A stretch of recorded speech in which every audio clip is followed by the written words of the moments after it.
We continue the ceremony by recognizing those who have made this day possible.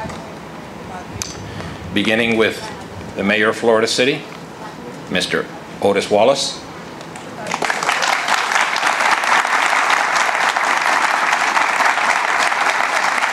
And Mrs. Wallace.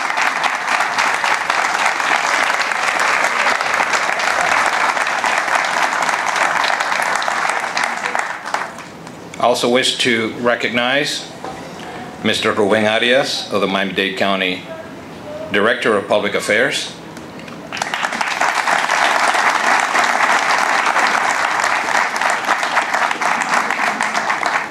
Mr. Javier Suarez, Miami-Dade County Commissioner, or his representative.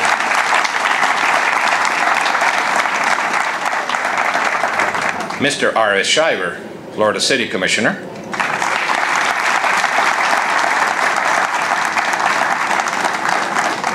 Ms. Sharon Butler, Florida City Commissioner.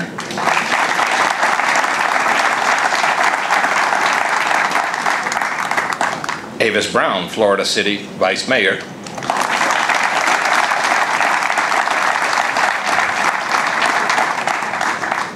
The Mayor of the City of Doral, J.C. Bermudez.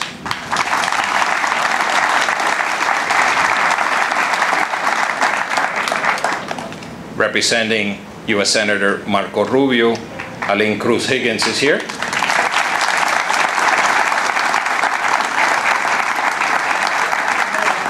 And Neri Soler.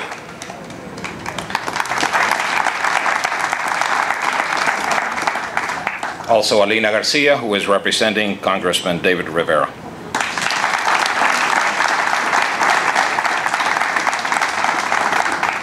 A couple more. Ricardo Gonzalez, Chacua.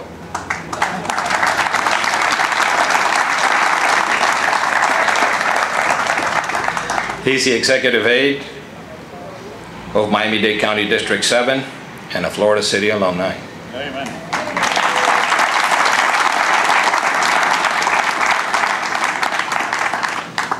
Maurice Hernandez, Miami-Dade County District 8 for Commissioner Linda Bell.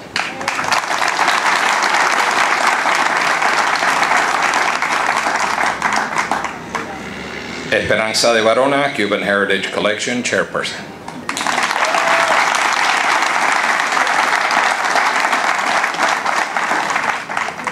Joanne Hippolyte, History Miami Chief Curator.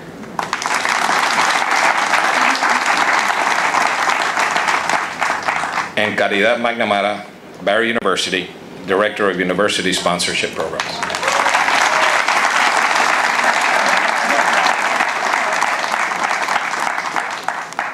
At this moment, I'm going to ask that the Pedro Pan Board of Directors and Trustees please rise so you can be recognized. Starting with President Carmencita Romagnac, Maria de la Milera, Paco Echevarría, Jorge Finlay, Ángel Córdoba, Miriam Castro, and Carmen Valdivia,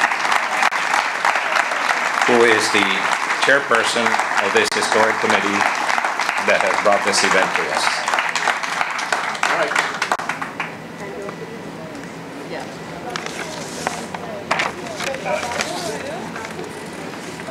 And now some opening remarks by the Honorable Mayor of Florida City, Mr. Otis Wallace.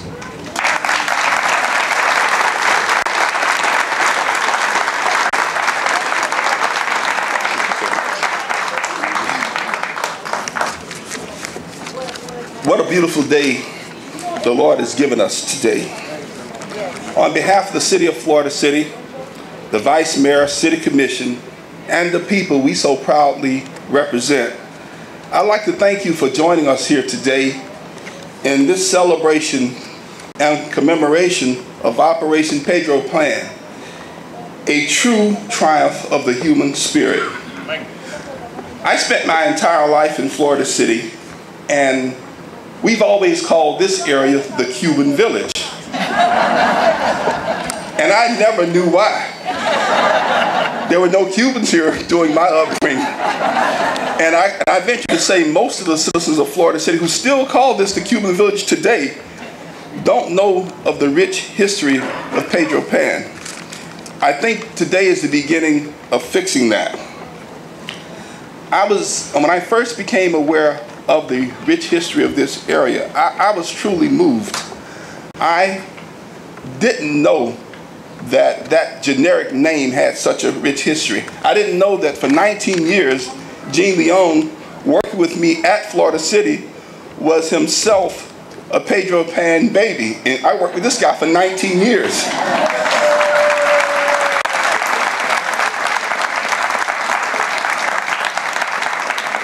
I didn't know that Commissioner R.S. Shiver was actually a city commissioner, and still is, by the way, during the time period of Pedro Pan. R.S.?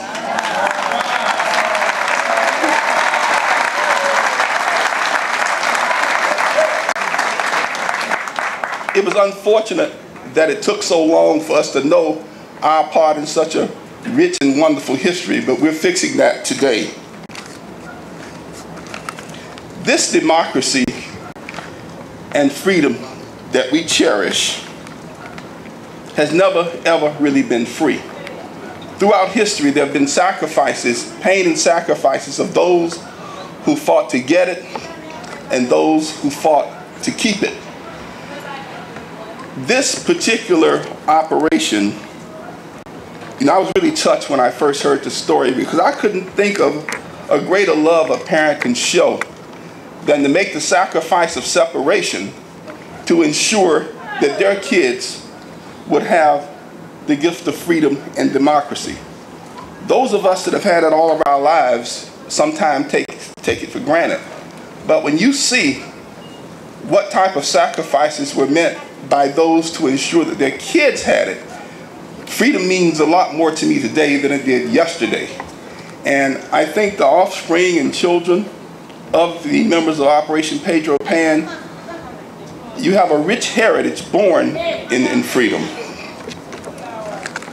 When I think of the pain, the strength, and determination you had to have to separate from your parents in search of freedom, and not only survive the ordeal, but to go on to become productive, outstanding citizens of our society without ever making an excuse for the difficulty of your journey.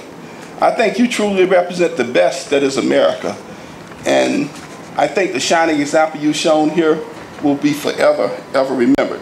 So I'd like to say that I'm proud of the small role our city played on behalf of the U.S. government in making that journey not only possible, but a journey to excellence. And I salute all of you.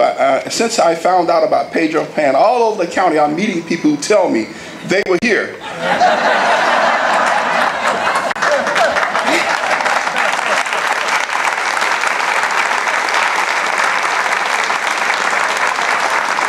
And as I said before, they were all no excuse making, good, productive citizens. And I think that's your mantra. So I'd like to ask the Vice Mayor and the City Commissioners of Florida City to join me as we present a very much deserved proclamation on behalf of Florida City in commemoration of your journey to freedom. Commissioners.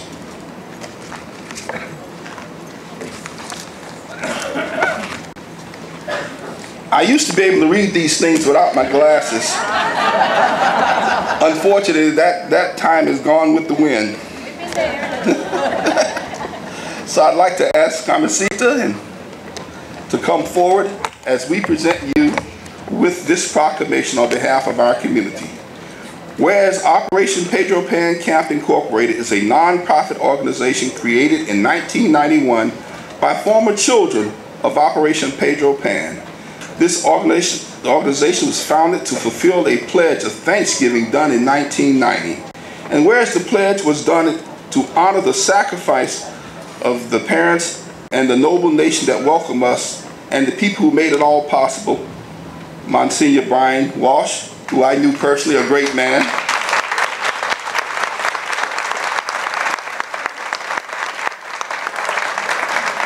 the pledge includes the promise to give back to the community and help other children.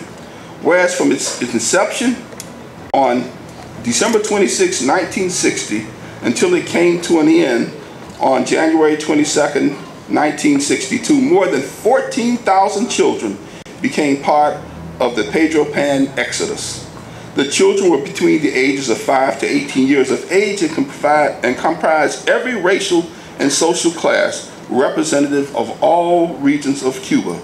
And whereas Pedro Pan parents were compelled to decide between the Marxist indoctrination that the government was imposing on the country or send their children by themselves from Cuba to the United States, and whereas considered a major significant event in the respective histories of the United States and Cuba, Operation Pedro Pan remains the largest children's exodus in the Western Hemisphere. Many of the children en masse during this period resided in Florida City in an area called Cuban Village. There it goes again. Located on Northwest 2nd Avenue between 14th and 16th Street. The state of Florida has rightly designated the site of Operation Pedro Pan Florida City Camp a cultural heritage landmark, as it should be. Whereas the parents of Pedro Pan children made the supreme sacrifice that could only be expected of parents who love their children unconditionally, which is the painful sacrifice of separation to protect them from any danger. It is with pleasure that now that it be resolved that I, Otis T. Wallace, Mayor of the City of Florida City, Florida, do hereby proclaim this Friday, November 16th, 2012, be declared Operation Pedro Pan Day in the City of Florida City.